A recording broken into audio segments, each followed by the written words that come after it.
ahead, sidekick. Okay. Well, I guess second string gets to go first. So, yeah, my name is Steele. I live in Gilbert, Arizona, and I've been a neighbor of Earl's for a little over, almost 2 years now. And Earl's daughter came to him and said, "Dad, there's something I think you ought to get involved with." And it's a lady named Liz Harris that I know through the real estate community. And she explained to Earl a little bit about what was going on with going out and actually knocking on doors to find out if the voter who lived there or the voter who was registered actually lived there. So Earl came down and he said, "Steve, I need somebody to ride shotgun." And I said, "Oh boy, here we go."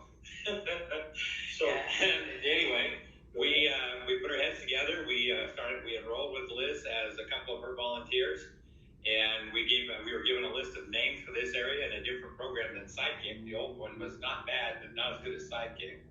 And so we started knocking on doors. And the first 1 or 2 doors, we really didn't find much of anything, and we kind of thought, well, that's it. This is going to be a big bust. And the 3rd, 4th, or 5th door, we find it out that this person doesn't live here. I don't know who they are. I've owned this house for, in some cases, 2 years, in some cases, 10 years, and I have no clue who that person is or why they would be registered at my address. Earl, you can leave it right there, huh? Yeah. Well, anyway, so when we started out, like Steve said, we had no idea what we'd find. In fact, we both kind of looked at each other and said, this is kind of a waste of time, but let's do it and see what we come up with. And we got out there, and like Steve said, it took the first couple we did, it was like what we thought it would be, not much. And then all of a sudden, we started knocking on a few doors, and we found some real problems. We got, like Steve was talking about, we got some that said that they didn't know who this person was. They never lived here. They'd lived in the house themselves for 2 or 3 years, maybe longer. And it just seemed from that point on, it started going downhill. We just started finding almost every other house we went to, there was some kind of a problem. Either they got multiple ballots that they wanted to know what to do with. Yeah, balloons. And or they got some people that were complaining because they had gone in to the vote and found out that they'd already voted and they hadn't voted. So there was all kinds of little problems like that we found out. So the first day was kind of a winner. So we said, let's go the next day, because we kind of got a little enthusiastic about it and said, we got to get some more names. Let's go out and let's do it again. So the next day was completely different. We started out, again, first call wasn't bad. Then it started getting more and more we'd find.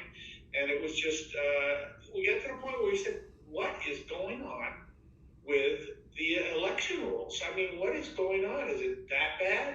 And I think, Steve, we ran into probably 20% the first couple of days. No, higher than that. At the end of our first week, we had knocked on 126 different doors, some of them being apartment complexes, some of them being vacant lots. And we had found that almost 36% of the names that we went out to find were non-existent. So 36% out of 126. Now, if that's true across the entire state of 2.1 million ballots, that's a heck of a bunch of bad ballots out there. Yeah, it was darn scary for me and for Steve to see that our election names that were on these rolls were that bad. It was darn scary. And how did they get so messed up? That was always the question for both of us. How did they get so messed up? Was it done on purpose? Was it just done because, there was somebody out there that was maliciously doing it? And then we got into it pretty heavy, both of us. And we were with Liz for, I don't know how many weeks we went on this, but all of a sudden it came from a one-day stand, turned into being an everyday deal, going out and checking things out. And Liz would call us if they had something that they wanted us to go into that was a little bit different, and we would do it. One of the things we found out, I think one of the worst things we found was probably the multiple units, like the apartment complexes, the 55 and year older trailer parks, the RV parks. These things were really, really bad. I just couldn't believe what was going on. And after we started thinking about why there were so many problems with them, it was real obvious that the addresses were being put on these things wrong. so they could get a lot of returns on the ballots.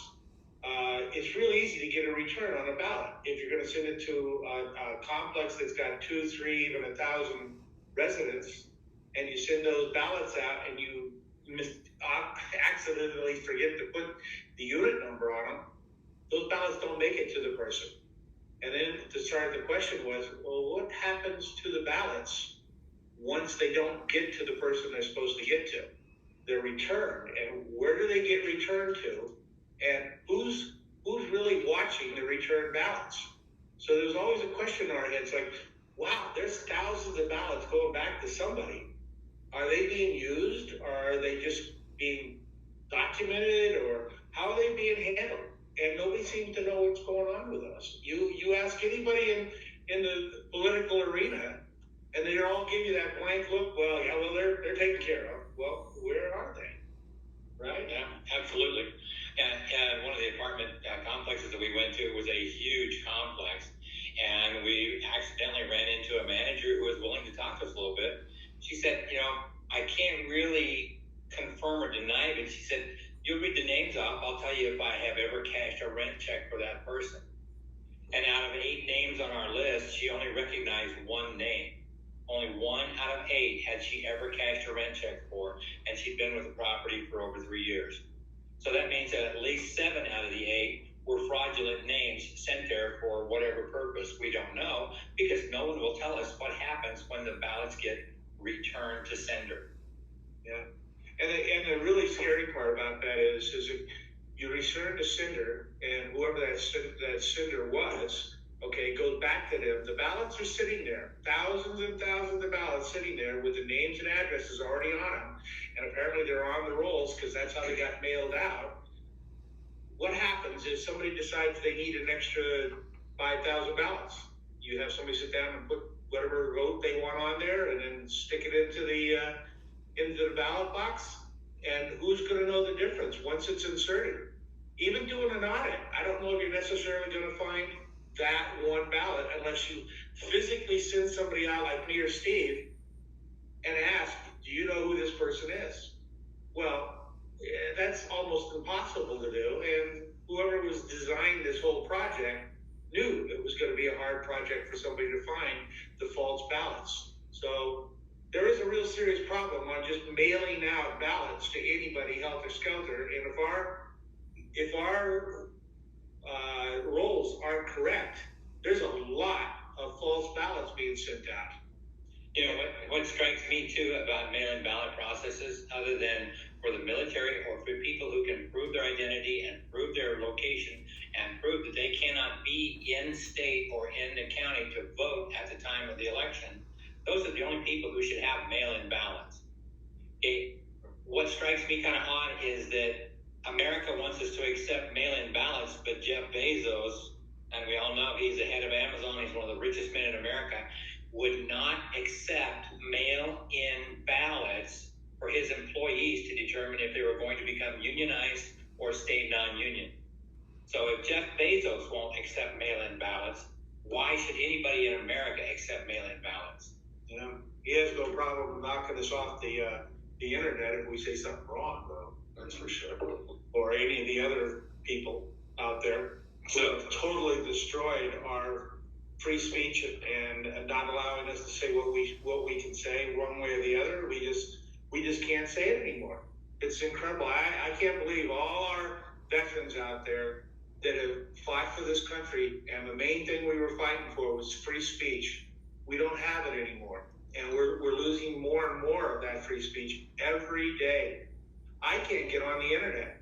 This is a rarity for me because I've been taken off I don't know how many different YouTubes now. Well, because I say things I'm not supposed to. Part of that's because he's a former Marine, and we know Marines have some really bad language. But it's not right, and it's not right, and we need to correct this. These people are ruining our country. Bezos, all these guys, the Facebook people, they're all ruining our country, and they're being run by other countries. I think this is dangerous, very dangerous for us.